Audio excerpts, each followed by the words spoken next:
Ladies and gentlemen, let's do a little bit here with the mathematical trio of morons.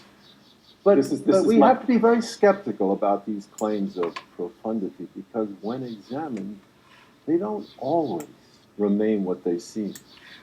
They don't always remain that. So some people just claim to be profound. They're not actually profound.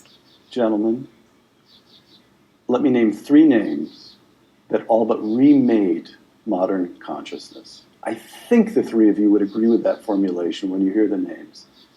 19th and early 20th century. Karl Marx. Now, I don't know if Berlinski there said that thing that he said about profundity, and then he thought, okay, great, that's a good segue for this question, but it really was a great segue. But anyways, profundity, someone claiming to be profound. Karl Marx.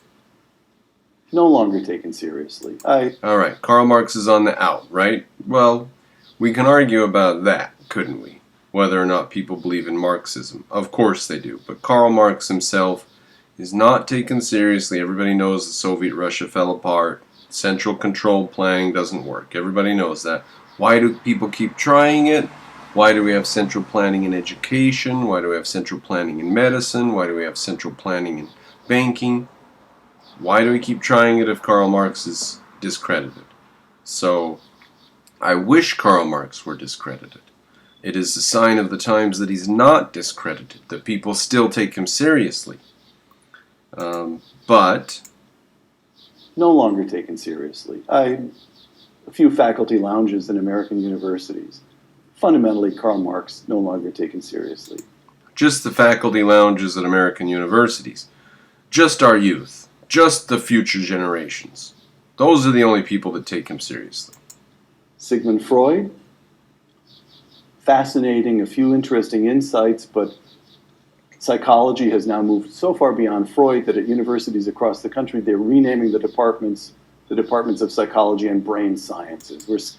Okay, Freud never had anything to say. He was just a disgusting pervert to begin with. So he's being discredited.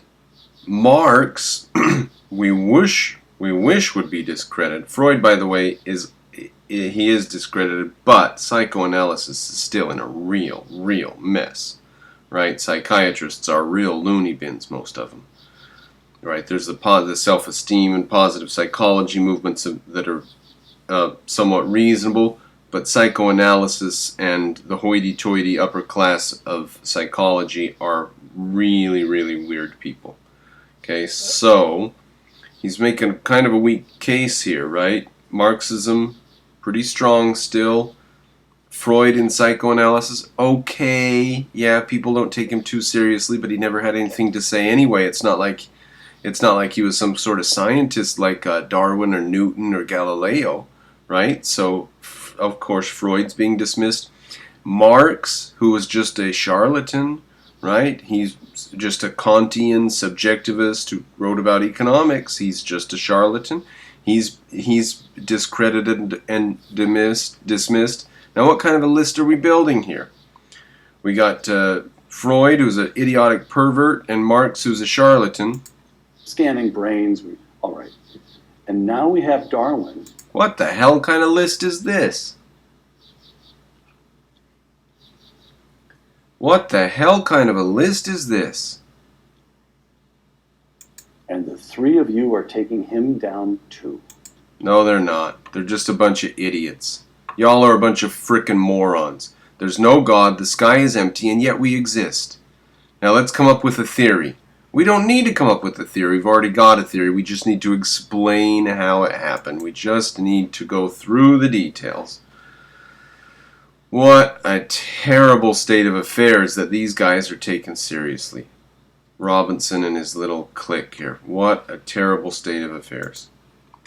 Alright, ladies and gentlemen. Wanted to share that with you. I wanted to upset you as much as I'm upset by this garbage and nonsense.